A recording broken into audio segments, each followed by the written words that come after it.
Bismillahirrahmanirrahim. Alhamdulillahirabbil alamin. Wassalatu wassalamu ala al-mabu'uthi rahmatan lil alamin. Nabiyina Muhammad wa ala alihi wa sahbihi wa man tabi'ahum bi ihsanin ila yaumiddin, amma ba'd. Jadi telah kita dengarkan tentang pentingnya ilmu syariat sebagai sumber pokok dari kekuatan seorang muslim dan muslimah. Iya. Dan sekali lagi bahwa di dalam menuntut ilmu ini banyak etika-etika, banyak hal-hal yang hendaknya kita saling mengingatkan di dalamnya, selalu diulang dan diulang. Sebab kadar ilmu kalau agung di dalam jiwa, maka seseorang akan mengagungkan ilmu itu dan mengagungkan jalan di dalam menuntutnya, serta mengagungkan para ahlul ilm. Kemudian juga dari sebab kekuatan dan sumber pokok yang merupakan kebaikan bagi seorang muslim dan muslimah adalah dia mengamalkan ilmu yang dia pelajari. Sebab ilmu itu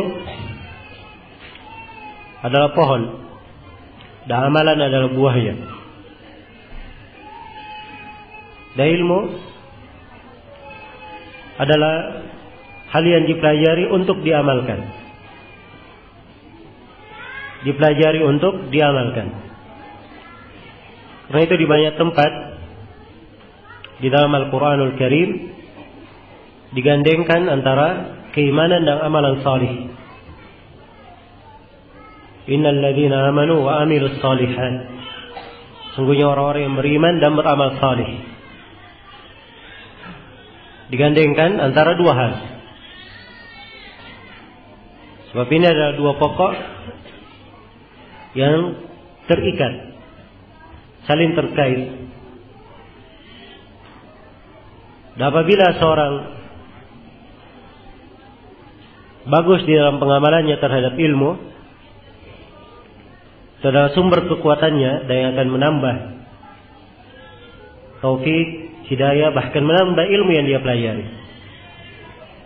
Allah Subhanahu wa taala berfirman, "Walau annahum fa'alu ma yu'aduna bihi lakana khairan lahum wa ashadda tathbita. Wa idzan la'atainahum min ladunna ajran 'azima wa lahadainahum siratan mustaqima." Andai kata mereka mengamalkan apa yang dinasihatkan kepada mereka, diamalkan ilmu yang disampaikan kepada mereka, maka Allah sebut lakana khairan lahum, itu yang terbaik untuk mereka. Tidak ada yang lebih baik daripada itu. Wa ashadda tathbita, manfaat yang kedua, dan itu lebih menguatkan kedudukan,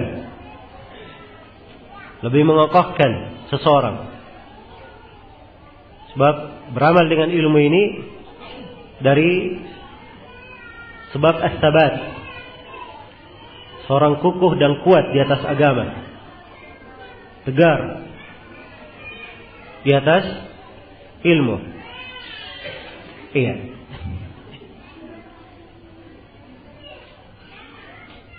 Wa idzal la'atainahum min ladunna ajran 'azima. Terus manfaat berikutnya, dan kalau ya seperti itu pasti kami akan berikan dari sisi kami pahala yang sangat besar. Wala hadainahum siratan mustaqima, dan sungguh kami akan memberikan kepadanya hidayah menuju kepada jalan yang lurus. Karena itu kata sebagian ulama, man amila bima alim 'allamahu Allahu ilman ma lam yakun ya'lamu. Siapa yang beramal dengan ilmu yang dia pelajari, maka Allah akan mengajarkan kepada dia ilmu yang sebelumnya dia tidak ketahui. Iya. Sebab amalan ini mewariskan tambahan pada ilmu. Dan itu yang menguatkan, mengokohkan seorang hamba. Dari ucapan yang indah dari Ibnul Qayyim rahimahullahu taala, beliau terangkan di beberapa tempat, salah satunya di buku beliau di Tariqul Hijratain. Beliau sebutkan bahwa seorang musafir yang berjalan ke negeri akhirat itu perlu kepada dua kekuatan. Seorang musafir yang berjalan ke negeri akhirat perlu kepada dua kekuatan. Iya, dan ini bahasa indah dari Ibnul Qayyim. Beliau ingatkan hakikat dari kehidupan bahwa kita semuanya adalah musafir. Tidak ada yang menetap di atas muka bumi ini. Yang diambil dari sabda Nabi sallallahu alaihi wasallam diriwayatkan oleh Imam Al-Bukhari dari Ibnu Umar, "Kun fid dunya ka'annaka gharib aw 'abiru sabil." Jadilah engkau di dunia seakan-akan engkau adalah orang yang asing atau orang yang sekadar berlalu. Iya. Jadi seakan-akan engkau adalah orang yang asing atau sekadar berlalu. Orang yang asing dia di negeri walaupun menetap, orang asing di situ. Dia bukan penghuni negeri itu, hanya menetap untuk keperluannya. Dabirus sabil hanya seorang pengelana. Dan kalau dia singgah di suatu tempat untuk mengambil perbekalan langsung jalan. Inilah kehidupan kita. Ibnul Qayyim rahimahullah ta'ala sebutkan bahwa seorang yang berjalan ke negeri akhirat, seorang yang berjalan ke negeri akhirat harus memiliki dua kekuatan ini, yaitu kuwatun ilmiyah wa kuwatun amaliyah. Kekuatan dari sisi keilmuan dan kekuatan dari sisi amaliyah, pengamalan. Iya. Kekuatan ilmiah, seorang yang berjalan ke negeri akhirat, dia harus punya pengetahuan mana jalan yang mengantar dia ke negeri akhirat. Yang mana jalannya? Dan dimaklumi jalan-jalan itu yang terlihat di pada manusia banyak jalan. Ada jalan lurus, dan itu adalah Siratullah al-Mustaqim, jalan Allah yang lurus. Dan di kanan dan kirinya ada jalan-jalan yang banyak. Tidak ada satu jalan pun kecuali ada syaitan yang menyuruh ke situ. Iya. Maka dia harus punya ilmu mana jalan lurus yang mengantar dia ke surga. Harus memiliki ilmu. Kalau dia tidak punya pengetahuan, kekuatan ilmiah, maka inilah yang menyebabkan seorang kadang dia berjalan, bergerak, ya, tapi arahnya tidak menentu. Dan ini banyak dari manusia, ya. Ada sebagian orang, ya, sholat malamnya, sholatnya banyak sekali. Ada yang sholat 1000 rakaat, ya. Ada yang antara maghrib isya bikin sholat sekian rakaat, ya. Amalan ada, tapi tidak dibangun di atas kekuatan ilmiah, jadi amalannya tidak bermanfaat. Karena itu adalah bid'ah. Sholat raghaib atau sholat yang disebut antara maghrib isya, sholat awwabin, dari hal yang tidak ada tuntunannya. Iya. Antara maghrib isya hanya ada 2 rakaat sholat rawatib. Adapun sholat sekian rakaat sampai isya, ini dari hal yang tidak ada tuntunan hadits yang sahih tentang hal itu. Maka harus ada dari kekuatan ilmiah. Sebagaimana seorang yang berjalan, kadang di jalan ada rintangan, ya, dia harus perhatikan rambu-rambu jalan. Ya, kalau ada duri-duri, dia hindari. Ada kerikil tajam, dia tidak memijaknya. Ya. Maka dia harus punya dari kekuatan ilmiah untuk hal tersebut. Kemudian kekuatan yang kedua adalah kekuatan amaliyah. Jadi kalau dia sudah tahu jalannya, sisa bagaimana dia memiliki kekuatan untuk berjalan. Kekuatan untuk berjalan. Orang yang tahu jalan tapi dia tidak punya kekuatan amaliyah, dia akan tidur di mulut jalan. Atau kadang ada yang tidur di tengah jalan. Atau kalaupun dia berjalan, jalan lemah. Maka ini dua hal harus saling menguatkan. Dan seorang penuntut ilmu salafi, itu dia dikenal dengan amaliyah setelah ilmiah. Dikenal menuntut ilmu dan dikenal dengan beramal dengan ilmunya. Karena itu tidak cukup seorang hadir di majelis ilmu, setelah itu amalannya, dari akhlaknya sama saja seperti orang-orang yang tidak belajar. Dan ini adalah hal yang tidak benar bagi seorang penuntut ilmu. Harus terlihat padanya suatu akhlak yang baik sebagai suatu pengamalan dari ilmu yang dia pelajari. Dan ini adalah dari sumber kekuatan.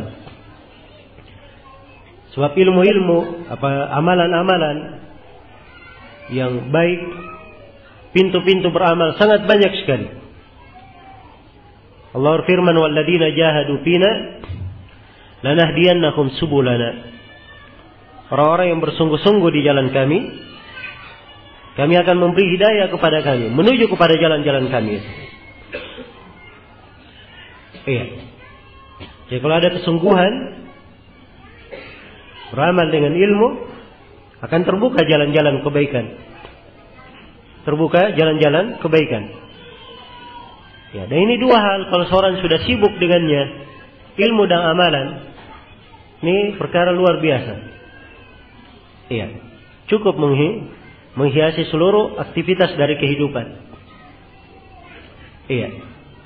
Tapi tadi saya katakan bahwa syaitan semangat untuk membuat orang keluar dari jalan. Karena itu kadang para penuntut ilmu dilalaikan dari hal-hal yang seharusnya dia lakukan, dari perkara yang sewajibnya dia kerjakan. Kemudian yang ketiga dari sumber kekuatan adalah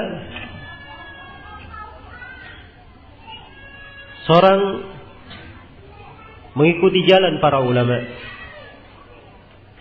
mengikuti jalan orang-orang yang berilmu. Sebab mereka adalah barometer kebaikan di tengah manusia.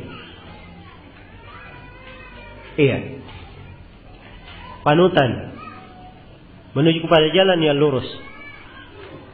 Karena itu di dalam Al-Quranul Karim Allah Subhanahu wa ta'ala perintah kita untuk selalu berpijak bersama para ulama.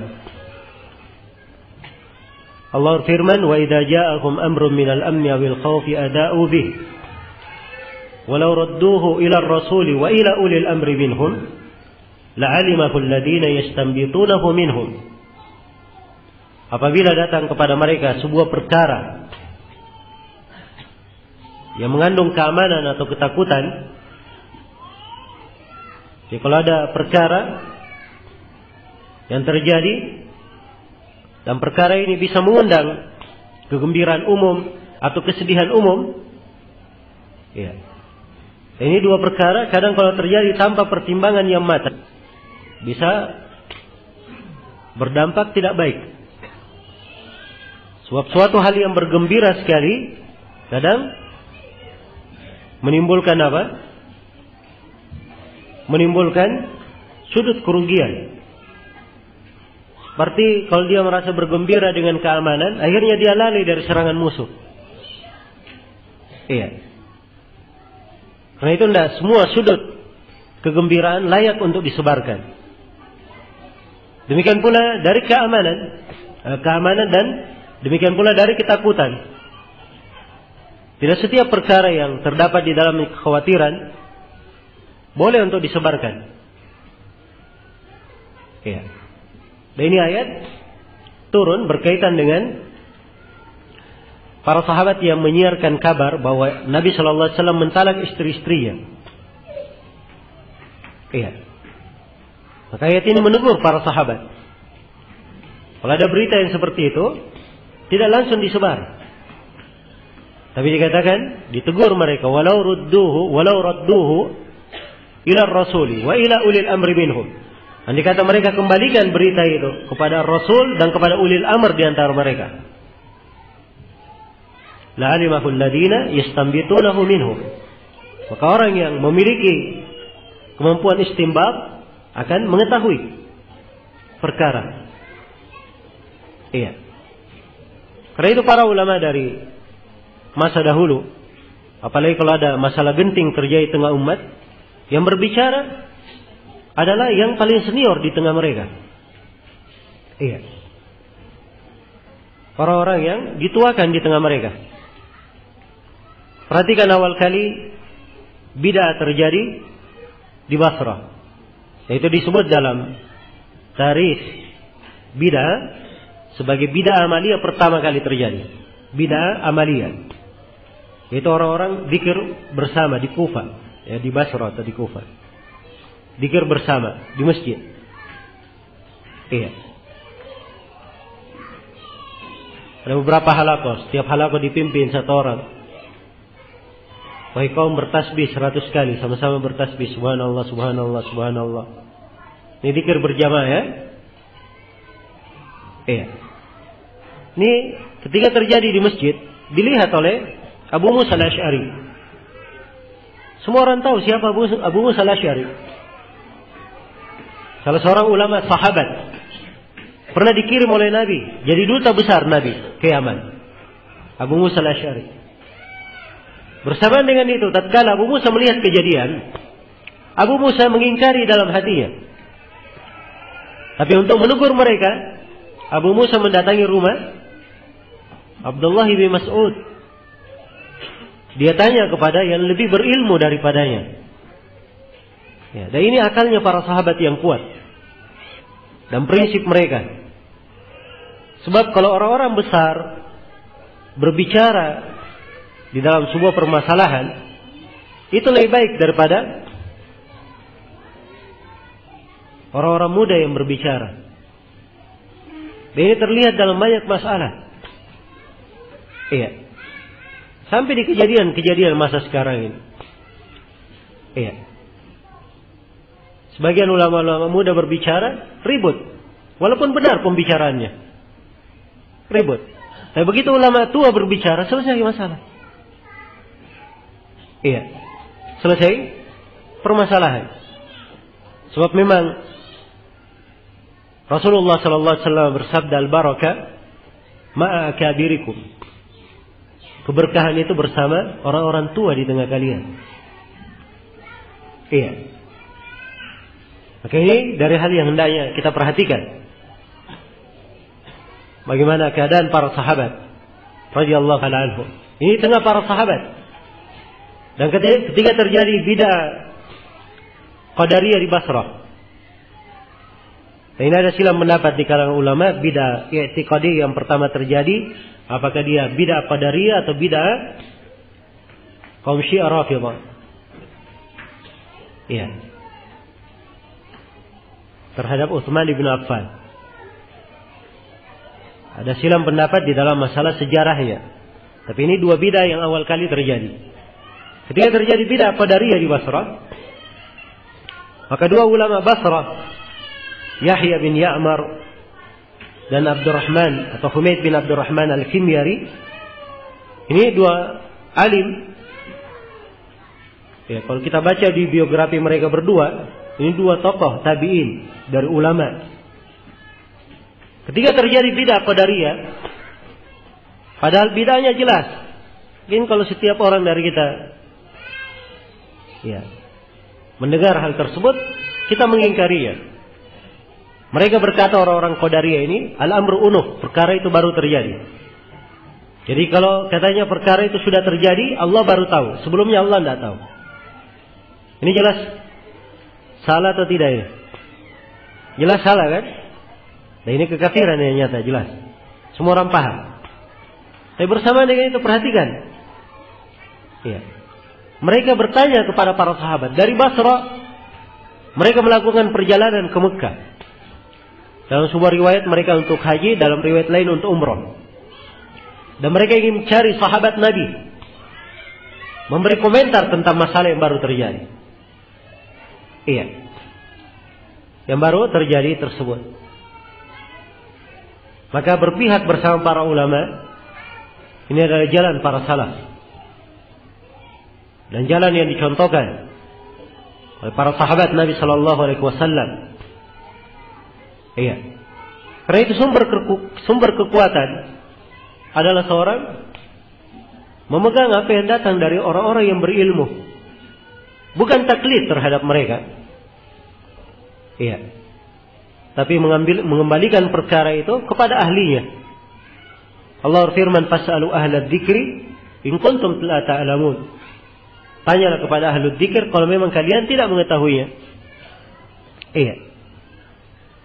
Allah Subhanahu wa taala berfirman, "Wasbir nafsaka ma'al ladzina yad'una rabbahum bil ghadati wal 'ashi yuriduna wajha wa la ta'du aynaka anhum turidu zinatal hayatid dunya." Sabarkanlah diri engkau bersama orang-orang yang beribadah kepada Rabb-Nya pagi dan petang. Mereka hanya menghendaki wajah Rabb mereka. Iya. Dan dalil-dalil tentang hal ini sangat banyak sekali. Dan dari dahulu di dalam sejarah itu membuktikan bahwa jalan keselamatan, sumber kekuatan umat tatkala mereka mengagungkan dan menghormati orang-orang yang berilmu di tengah mereka. Iya. Tapi kalau orang-orang yang berilmu di tengah mereka sudah diremehkan, ya, tidak lagi dipedulikan, maka ini penyakit berjalan di sebagian umat. Jangan sampai menimpa kita. Bani Israel, dari penyakit mereka adalah ini. Iya.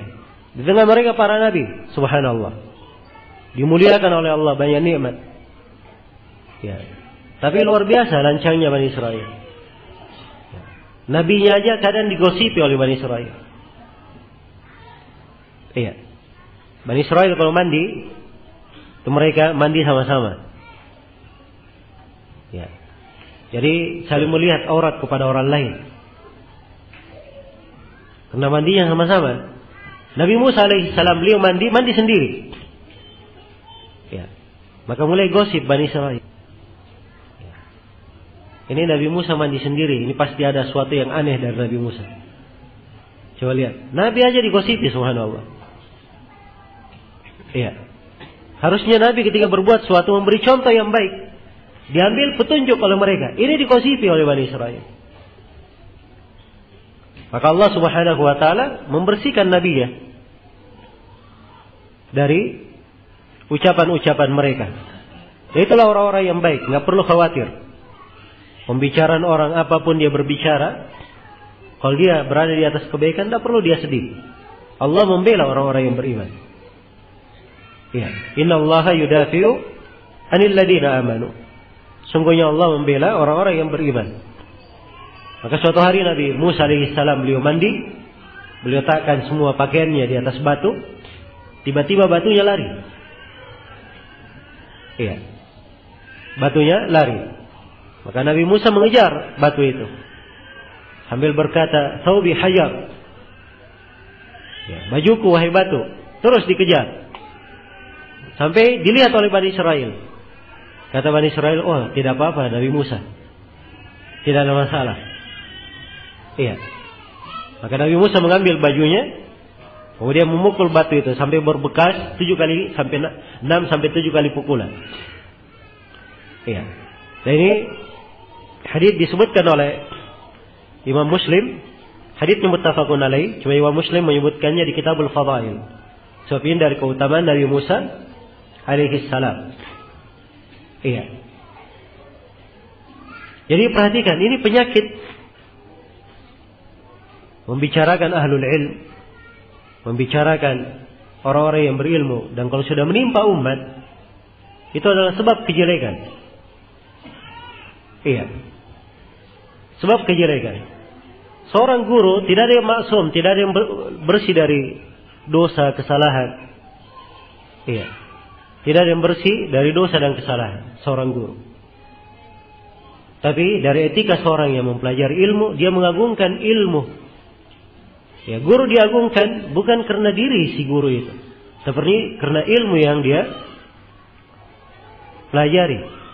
Dan itu adalah bagian dari ketakwaan, pengagungan terhadap apa yang diagungkan oleh Allah Subhanahu wa taala. Allah berfirman, "Dzalika wa may yu'azzim sya'airallah fa innaha min taqwal qulub."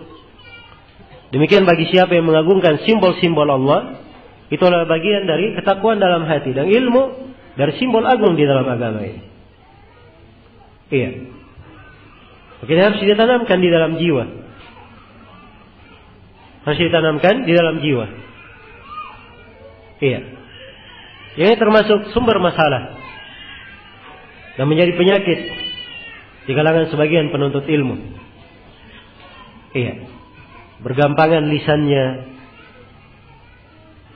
gampang untuk mencela, untuk menyudutkan, menjelekkan.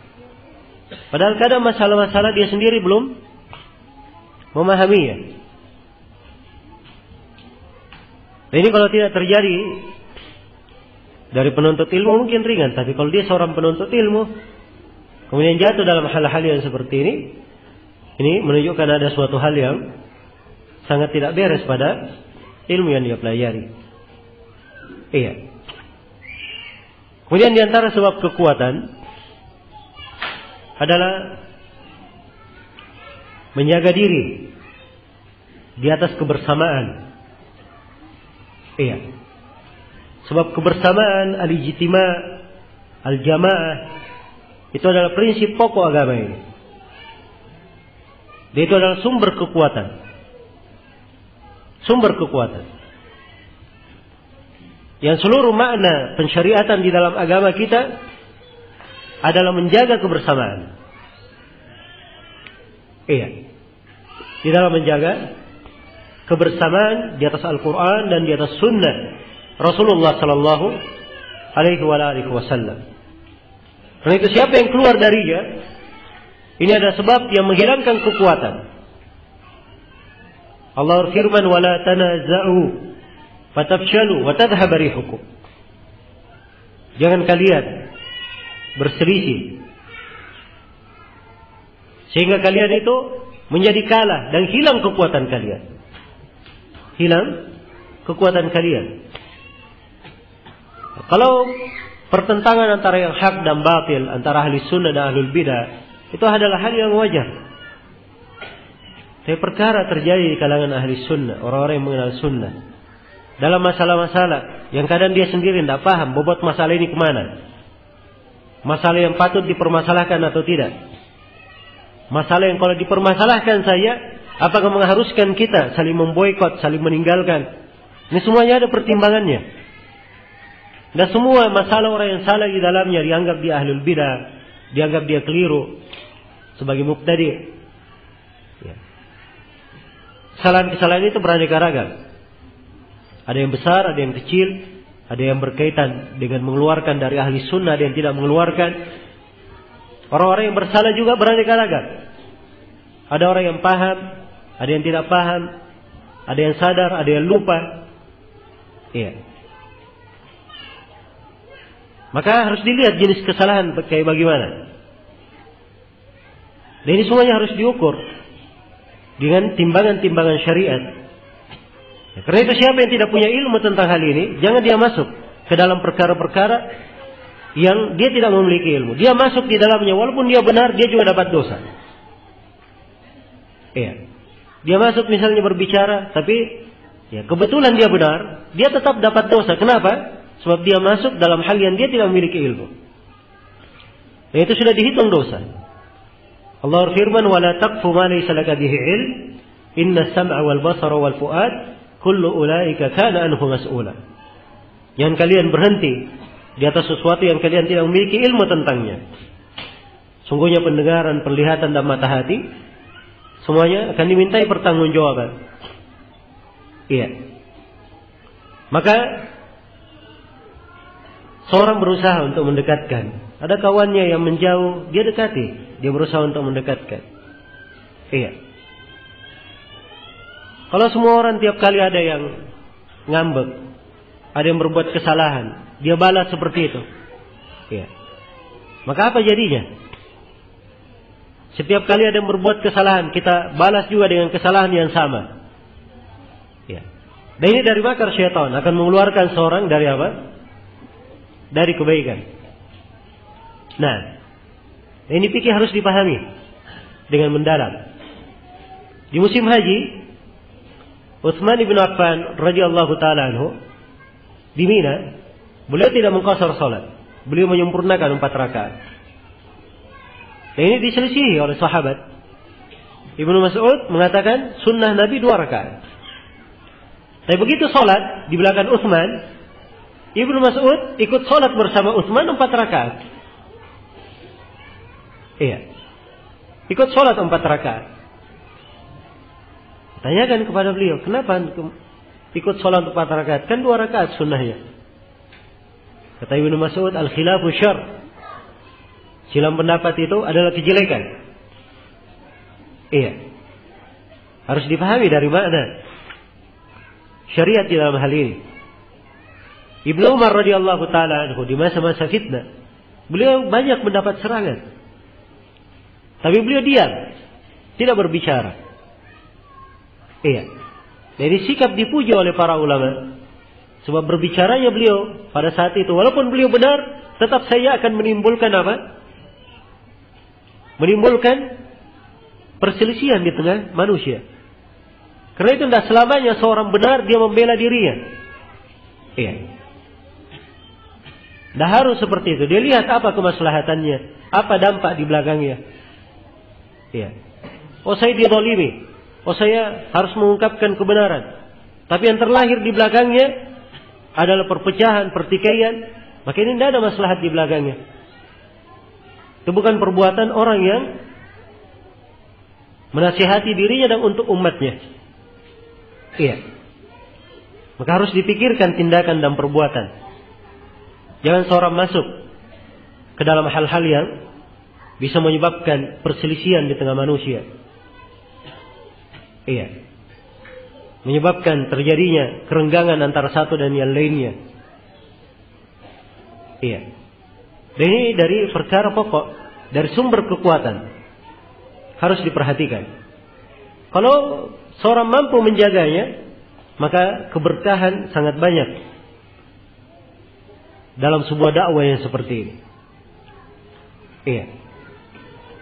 Karena itu lihat di tempat-tempat yang para asatidanya, para da'inya lebih banyak bersepakat menjaga kebersamaan, ya, itu akan lebih luas jangkauan kebaikannya dari tempat-tempat yang banyak bermasalah. Iya.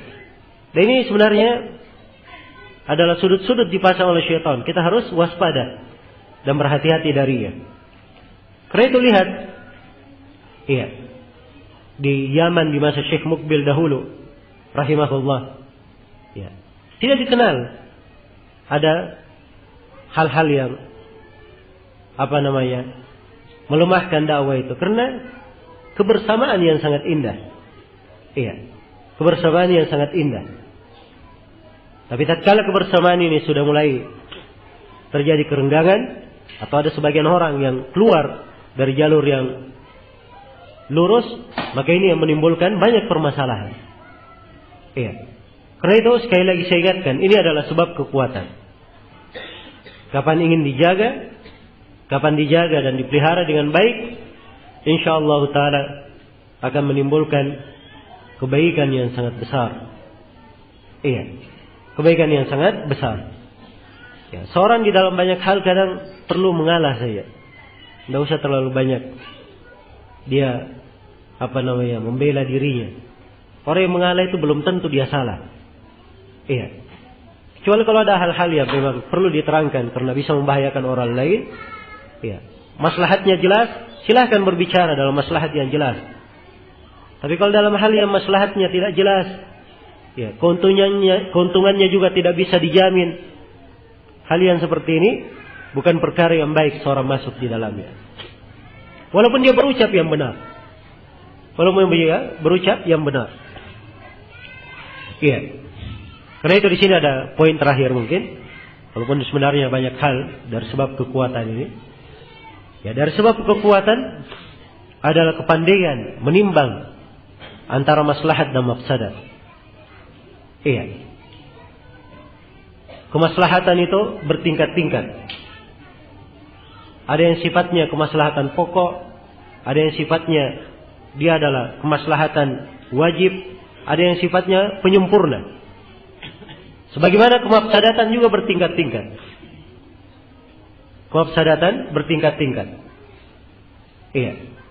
Dan dari sebab kekuatan, seorang penuntut ilmu harus pandai menimbang antara maslahat dan mafsadat ini. Iya. Di antara kemaslahatan diambil yang paling rajihnya, yang paling banyak kemaslahatannya. Kalau dia dihadapkan pada mafsadat, dia harus menjalaninya, maka dia pilih yang paling sedikit bahayanya. Dia pilih yang paling sedikit bahayanya. Iya. Karena itu ada ucapan yang indah dari Umar bin Khattab, disebutkan oleh Syekhul Islam Ibn Taimiyah, disebutkan pula oleh Ibn Al-Qayyim dan selainnya. Beliau berkata, "Laisa al-aqilu alladhi ya'lamu al-khaira min asy-syarr. Innama al-aqilu alladhi ya'lamu khairal khairaini wa syarra syarraini." Orang yang berakal itu bukan orang yang pandai membedakan antara yang baik dan benar. Antara yang baik dan yang jelek. Iya. Jadi sekedar akal, sekedar dia pandai membedakan, oh ini baik, ini jelek, ini halal, ini haram, itu ilmu bagus. Ya. Tapi sekadar dia paham itu belum cukup akalnya, kata Umar. Orang yang berakal itu adalah orang yang mengenal yang terbaik dari dua yang baik. Dan orang yang mengenal yang paling jelek dari dua yang jelek. Nah, itu baru dia berakal. Iya. Jadi kalau dia hanya baru sampai di tingkatan, wah ini benar, ini salah, ini halal, ini haram, itu adalah tingkat dari ilmu jenjang pertama. Iya. Ada jenjang di atasnya, itu jenjang para ulama, orang-orang yang mengenal ilmu syar'i dengan baik. Ya. Dia mampu menempatkan segala sesuatu pada tempatnya. Ya. Mampu menempatkan segala sesuatu pada tempatnya. Oh, jangan berkata ini kan sunnah. Sunnah harus kita hidupkan. Ya, harus dia lihat di belakang menghidupkannya apakah terjadi mafsadat atau tidak. Ya. Nabi SAW meninggalkan sebagian sunnah karena beliau khawatir akan menimbulkan mafsadat lebih besar. Ketika beliau menaklukkan Makkah dalam hadits riwayat Bukhari dan Muslim, iya, Ka'bah itu memiliki satu pintu saja. Nah, dan pondasi Ka'bah tidak di atas pondasi yang dibuat oleh Nabi Ibrahim. Maka Nabi ingin mengembalikan Ka'bah ke atas pondasi Nabi Ibrahim dengan dua pintu. Iya. Dan ini dari tuntunan agama, dari sunnah syariat, tapi tidak dilakukan oleh Nabi. Kenapa? Beliau sebutkan, ya Aisyah, laula anna qaumaki hadithu ahdin bi jahiliyah, la sadamtul Ka'bah wa la ja'altuha babain. Wahai Aisyah, andai kata kaummu bukan orang-orang yang baru masuk Islam, saya akan runtuhkan Ka'bah ini, kemudian saya bangun lagi menjadi dua pintu. So, pondasi Nabi Ibrahim, Ka'bah itu dua pintu. Ada pintu masuk, ada pintu keluar. Itu pondasinya Nabi Ibrahim. Ini tidak dilakukan oleh Nabi. Kenapa? Sebab kondisi Ka'bah dengan keadaan seperti itu kebanggaannya orang-orang Quraisy. Jadi kalau Nabi langsung merubahnya, orang-orang yang baru masuk Islam ini bisa-bisa murtad lagi, keluar dari Islam. Sekarang ringan mana? Nabi meninggalkan sunnah atau membuat orang murtad dari agama? Ringan mana? Hah? Beliau tinggalkan sunnah, kan lebih ringan. Iya. Inilah namanya menimbang. Dihadapkan pada dua kejelekan. Kejelekan tidak melaksanakan sunnah, dan kejelekan apa? Bisa mengakibatkan orang murtad keluar dari agama. Maka diambil yang paling ringan kejelekannya. Diambil yang paling ringan kejelekannya. Iya. Dan ini sumber kekuatan. Sunnah ini tidak dilakukan di masa Nabi. Tidak pula dilakukan di masa Abu Bakar. Tidak pula dilakukan di masa Umar, di masa Utsman, di masa Ali. Nanti di pemerintahan Abdullah bin Zubair dirubah seperti yang diinginkan oleh Nabi sallallahu alaihi wasallam. Tapi setelah Ibnu Zubair digulingkan, dibalikkan lagi. Seperti itu. Hingga hari ini tidak ada yang bisa merubahnya. Iya. Tidak ada yang bisa merubahnya. Coba rubah sekarang Ka'bah. Iya. Jangankan rubah bangunannya, rubah tirainya saja bisa perang dunia. Jelas ya? Maka ini dari hal yang hendaknya diperhatikan. Ini satu sudut dari syariat. Ya. Saya beri contoh lain bagaimana Nabi menimbang dan memberikan contoh kepada kita dalam menimbang.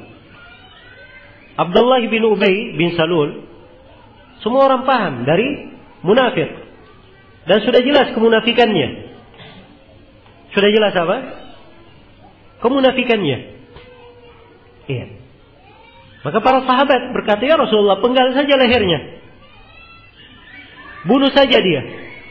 Betapa banyak gangguan Abdullah bin Ubay ini terhadap Nabi, terhadap keluarga beliau, dan terhadap orang-orang yang beriman. Dimaklumi sejarah kaum munafikin. Tapi Nabi tidak melakukannya. Kenapa? Mafsadatnya lebih besar. Karena itu Rasulullah bersabda kalimat yang indah.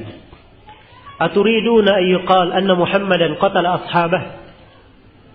Apakah kalian ingin dikatakan bahwa Nabi Muhammad itu membunuh kawan-kawannya sendiri? Ya. Kalau umat Islam melihat Abdullah bin Zubair misalnya dipenggal, umat Islam paham. Tapi orang yang di luar Islam, ya, mereka akan beranggapan, oh ini Nabi Muhammad, orang masuk Islam, dia pergi penggal lehernya. Apalagi kita yang tidak masuk Islam. Dan ini akan membuat orang semakin lari dari apa? Bantuan untuk mereka membuat kaum kufar semakin benci terhadap agama Islam. Maka ini harus ditimbang. Iya. Karena itu, seorang penuntut ilmu harus memiliki pandangan yang luas. Iya. Dan dia harus memikirkan suatu perbuatan itu akibatnya apa. Jangan dia berbuat saja tidak paham apa akibat yang akan dia lakukan. Iya. Dan ini diantara sebab yang menyebabkan terjadinya banyak masalah. Berbuat, bertindak, nanti di belakang diatur. Iya. Dilihat apa akibatnya. Tapi seorang melihat akibatnya kemana. Nah, ini bagian dari ilmu. Sudut yang apabila diterapkan sangat menciptakan kebersamaan dan kekuatan. Iya. Karena itu yang saya nasihatkan kepada semuanya untuk bertakwa kepada Allah Subhanahu wa taala dan punya perhatian yang baik terhadap ilmu agama. Kemudian menyibukkan diri dengan mengamalkan ilmu yang telah kita pelajari. Iya. Alhamdulillah di banyak keadaan terjadi perselisihan, silam pendapat. Kalau hal itu diukur dengan timbangan ilmu, akan menjadi mudah urusan. Dan dilihat kepada para ulama yang berbicara, orang-orang yang berilmu berbicara, itu akan mudah urusannya. Yang jelas setiap orang memahami sadar dirinya masing-masing, kewajibannya adalah apa. Itu adalah sumber kebaikan. Adalah al-khair al-azim. Iya. Nah ini masa kita perlu lebih giat lagi, belajar dan belajar. Menuntut ilmu dan menuntut ilmu. Pandangan orang yang belajar itu, orang yang berilmu beda dengan pandangan orang yang tidak berilmu. Iya. Walaupun dia memandang hal yang sama, tapi karena dasar memijaknya berbeda, akhirnya hal yang sama ini beda dalam menilai. Dan itulah perbedaan antara orang yang berilmu dan tidak berilmu. Iya. Dan ini akan tampak sekali di masa fitnah, di masa terjadi masalah. Kelihatan orang-orang yang berilmu itu, akal mereka, kebijaksanaan mereka, dan ilmu mereka itu tampak kelihatan. Iya.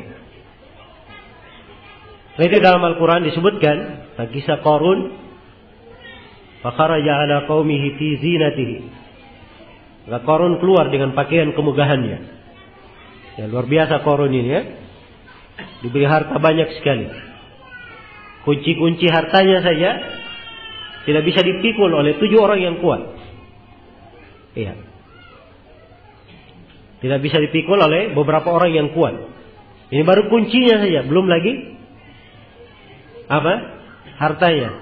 Jadi kalau satu rumah satu kunci, ya, baru kuncinya saja tidak bisa dipikul oleh beberapa orang. Maka Qarun keluar dengan pakaian kemegahannya.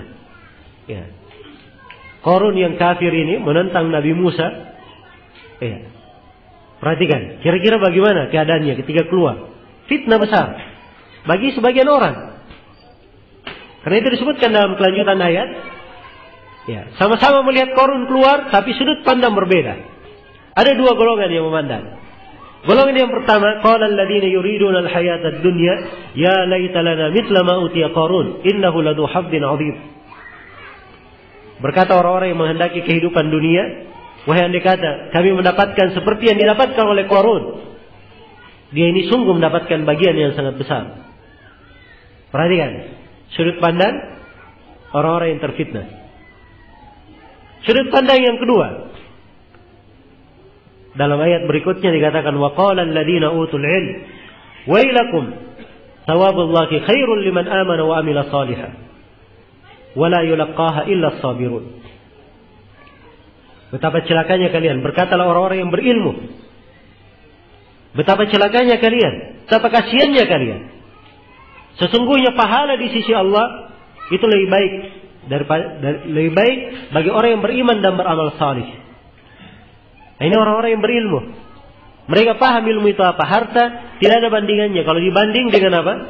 Keimanan dan amalan salih. Karena itu pahala di sisi Allah lebih baik. Ini pandangan orang yang berilmu, kuat di kondisi apapun. Di kondisi apapun. Iya. Dunia itu dibukakan untuk semua orang. Terlihat. Tapi yang menjadi masalah tatkala dunia dibukakan, dia kuat atau tidak. Nah, itu yang membedakan. Iya. Dan di sini orang-orang yang berilmu kuat. Karena itu mereka katakan tidak ada yang mampu menerima hal ini kecuali orang-orang yang bersabar. Semoga Allah Subhanahu wa taala memberikan taufik dan inayahnya kepada kita semua, serta menunjuki kita semua kepada jalan yang lurus dan menguatkan kita di atas as-siratal mustaqim. Dan semoga Allah Subhanahu wa taala menyatukan hati-hati kita di atas keimanan dan ketakwaan dan menjaga kita semua di atas keislaman dan sunnah Rasulullah sallallahu alaihi wasallam di kehidupan dunia ini, di kehidupan di alam kubur dan di kehidupan tatkala kita semua kembali kepadanya. Innahu waliyyu dzalika wal qadiru alaih. Ini mungkin yang bisa disampaikan. Ya wallahu taala alam. Apakah semua amalan yang kita lakukan harus diniatkan untuk ibadah? Ya, kalau tidak diniatkan untuk ibadah, dia sendiri yang merugi. Kalau dia ibadah, wajib untuk diniatkan sebagai ibadah. Kalau dia adalah suatu kebiasaan, apabila dia tidak niatkan ibadah, dia sendiri akan merugi. Iya. Karena suatu itu apabila dibangun di atas niat yang baik, walaupun suatu kebiasaan bisa menjadi ibadah. Rasulullah bersabda, innamal a'malu binniyat wa innamal likulli imri'in ma nawa. Setiap amalan tergantung pada niatnya, dan setiap orang mendapatkan sesuai dengan apa yang dia niatkan. Misalnya kita sholat atau mengerjakan pekerjaan rumah tangga karena rutinitas, tapi kita tidak berniat melakukannya, nah dia niatkan aja secara umum keberadaannya di rumahnya adalah untuk membenahi keluarganya, dan itu adalah hal yang baik insyaallah taala. Apa beda ruh dan jiwa? Jika ruh yang menghidupkan jasad, apakah berarti ruh yang kuat bisa menjadi asbab dari sehat jasad? Ini kadang pertanyaan-pertanyaan yang seperti ini diketahui jawabannya pun kurang bermanfaat. Dasar-dasar yang masuk ke dalamnya, ada hal-hal yang kalau saya detailkan kadang sebagian orang tidak bisa menangkap. Iya. Nah, itu saya harapkan kepada kawan-kawan kalau bertanya, tanya yang hal-hal yang ada manfaat untuk semuanya. Ya, itu perkara yang dia sendiri bisa mengambil manfaat, dan kalau dia tanyakan di majelis, itu dia perkirakan bisa diambil manfaat untuk semua orang yang hadir di majelis. Ada banyak imigran gelap dari Iran yang terdampar di Kendari. Terdampar atau pura-pura terdampar? Iya. Ini sering membuat banyak masalah orang-orang Iran. Dan ada beberapa tempat yang dikatakan terdampar. Setelah itu mereka membuat berbagai kekacauan di tempat tersebut. Ya, ini dari sisi dasarnya terkait dengan masalah urusan pemerintah. Tapi secara umum kaum muslimin harus berhati-hati terhadap orang-orang Syiah. Sebab mereka ini adalah sumber malapetaka yang menyebarkan kejelekan. Iya. Ada sebagian ustadz ahli sunnah yang telah ditahdir tapi mereka belum dinyatakan keluar dari ahli sunnah. Bagaimana sikap kita sebagai seorang penuntut ilmu? Nah, ini yang saya kadang singgung juga, bahwa hal-hal yang seperti ini banyak perkara dari perkara yang tidak penting untuk diketahui dan dibahas oleh seorang. Ya, sekarang diakui ustadznya ahli sunnah, belum keluar dari ahli sunnah. Iya. Terus dengan hal apa dia, misalnya menghindari orang yang dia masih anggap sebagai ahli sunnah? Ya, kalau ada kesalahan itu diperingatkan, ya, dihindari, ditegur. Tapi jangan menyebabkan seorang itu jatuh di dalam hal-hal yang bisa membuat perselisihan, perpecahan, ya, membuat seorang jauh dari yang lainnya. Ini perkara-perkara yang seperti ini harus ditimbang dengan timbangan syar'i. Iya. Nah, ini masalah sudah lama, dari semenjak dahulu begini saja. Kapan mau belajarnya? Iya. Kalau urusannya mentahdir ahlul bidah, mentahdir ikhwanul muslimin, jemaat tabligh apa segala macam, itu perkara wajar ditanyakan. Tapi ini antara sama ahli sunnah, ya, sudah berapa tahun seperti ini. Nah, hingga kapan ingin mengurus masalah-masalah yang seperti itu? Apakah doa harus sesuai tuntunan, sehingga apabila tidak sesuai tuntunan, doa itu tertolak meskipun menggunakan nama-nama Allah yang husna? Ya.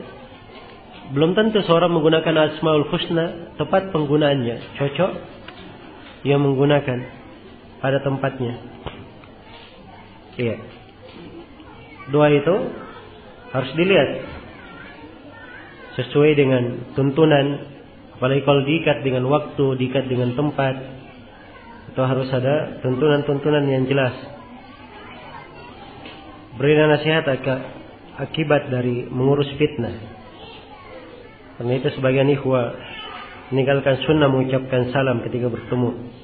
Bahkan kadang meninggalkan kewajiban menjawab salam dari saudaranya sama muslim. Nah, ini masalah tidak menjawab salam. Kalau itu antara ahli sunnah dan ahlul bidah, itu memang masalah dibahas. Iya. Dan di masa sekarang ini, kalaupun tidak menjawab salam, itu di kondisi sedikit jarang terjadi. Iya. Jarang terjadi. Apa maksud dari para ulama yang tidak menjawab salam ahlul bidah? Pelajaran bagi mereka. Ya, dia kalau seperti misalnya Imam Ahmad tidak memberi salam orang itu menjadi sadar, dapat pelajaran. Tapi ini dia tidak beri salam kepada orang, akhirnya manusia semakin berburuk sangka kepada dakwah, semakin jelek pandangannya terhadap salafiyin. Ini bukan maslahat yang benar. Iya, bukan maslahat yang benar dalam hal itu. Nah, jadi harus ditimbang sesuai dengan kemaslahatan. Tidak selamanya orang yang tidak menjawab itu benar, tidak selamanya yang menjawab juga benar. Tapi dilihat kondisi dan keadaannya. Tapi saya berikan kaidah-kaidah umum bahwa di masa ini, ya, kondisi orang-orang yang mengenal sunnah itu lemah. Iya, harusnya seorang lebih banyak rifq, lebih banyak berlemah lembut, lebih banyak menampilkan apa? Hal-hal yang lebih mendekatkan. Dan ini yang difatwakan oleh Syekh bin Baz rahimahullah, Syekh Shalih Al-Fauzan dan selainnya. Ini di masa kita, di kondisi yang mereka tahu banyak dari ahlul bidah. Iya.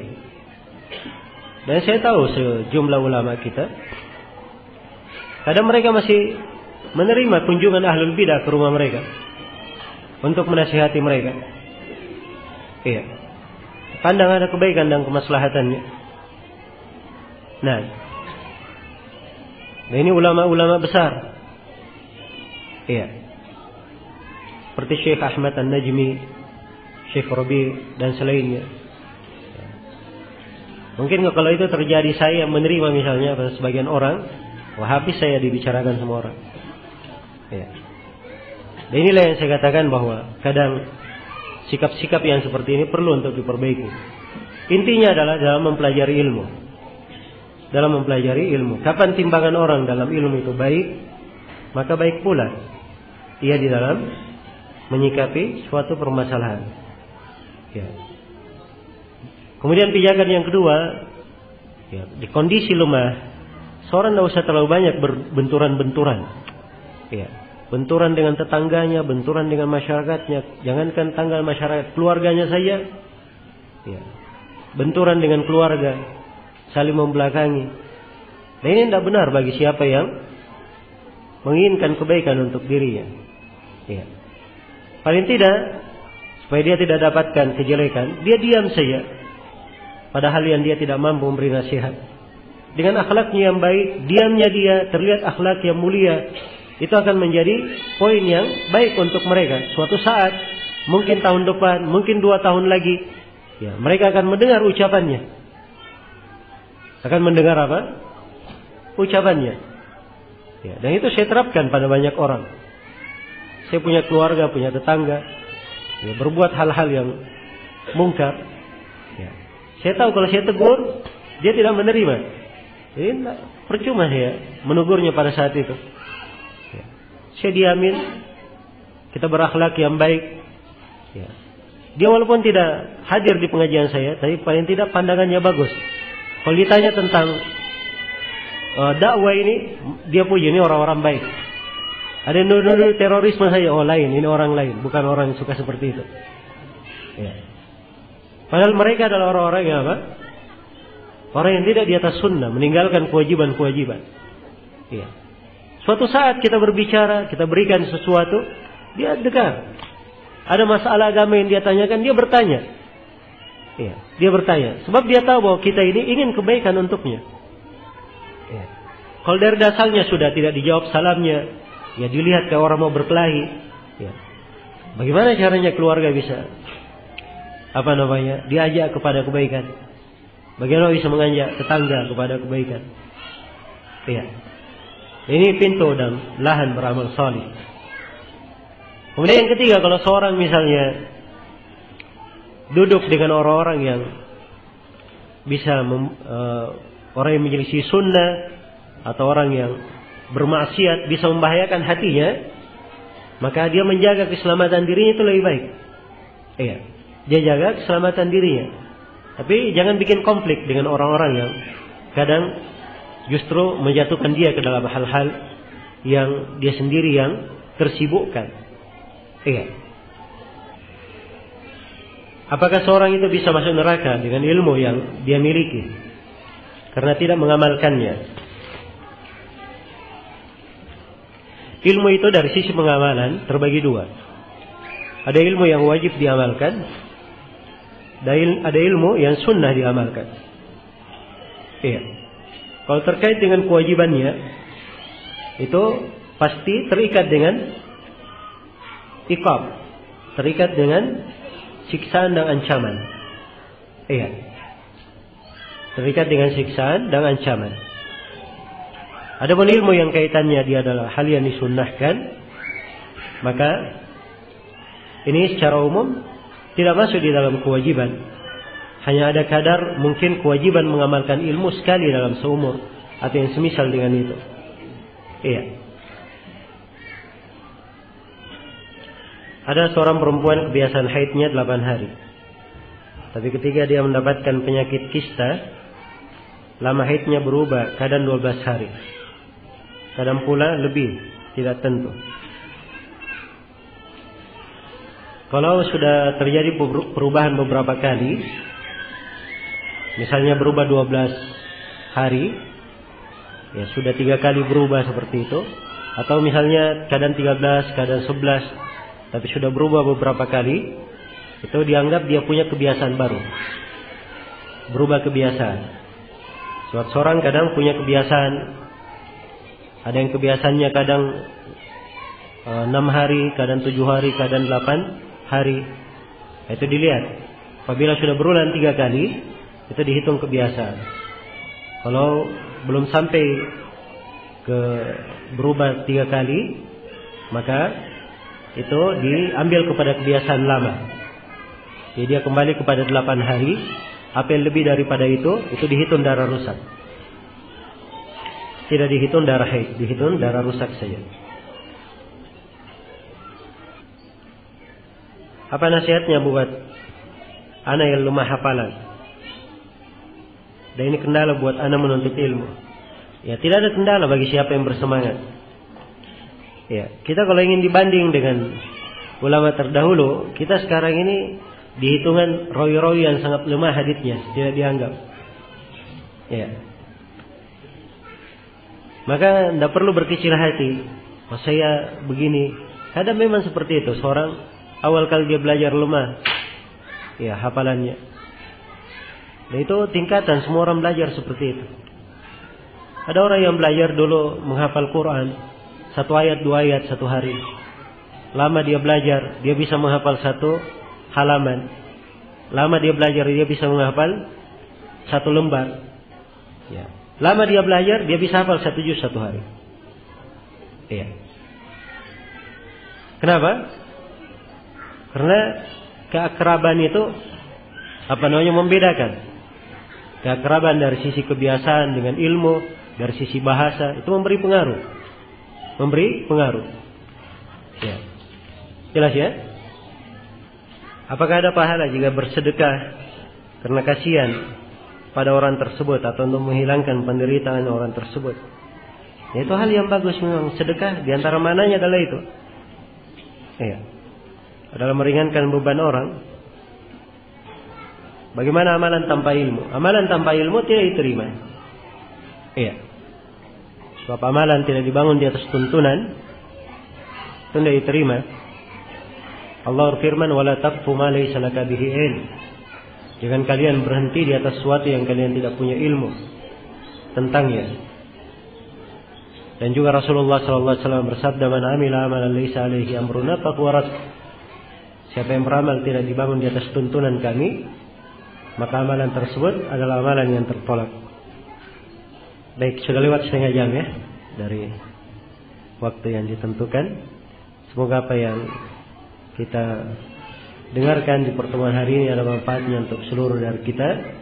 Dan saya mohon maaf atas segala macam kekurangan. Subhanakallahumma wa bihamdik, asyhadu an la ilaha illa anta, astaghfiruka wa atubu ilaik. Walhamdulillahirabbil alamin. Wassalamualaikum warahmatullahi wabarakatuh.